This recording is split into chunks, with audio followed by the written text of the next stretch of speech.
అలా చూస్తారేమిటి నాన్న? మానవత్వం మర్చిపోయిన తర్వాత యాదైతేనే నేనైతేనే. లక్ష్మి, చిన్నప్పటి నుంచి యాది నేను మీ కళ్ళ ముందే పెరిగాం. యాదిలో మీరు కేవలం ఆడదాన్ని చూడగలిగితే నేను ఆడదానిగా నాన్న.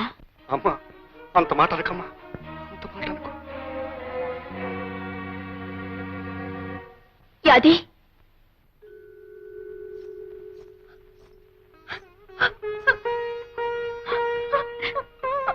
యాది, నాన్నగారు నీతో మాట్లాడుతున్నప్పుడు నేను లోపల నుంచి విన్నాను. ఆయన ఉద్దేశం ఏమిటో ఊహించాను, అందుకే వచ్చాను. చూడు, ఆ తండ్రికి కూతురికి అడగటం లేదు, ఓ జాలిగుండగల ఆడదానికి అడుగుతున్నాను. ఆయన మన్నించు, ఇక్కడ జరిగిందంతా మర్చిపో. అమ్మాయి గారు, అంత పెద్ద మాట్లాడద్దు. దేవత లాంటి మీ ముఖం చూసి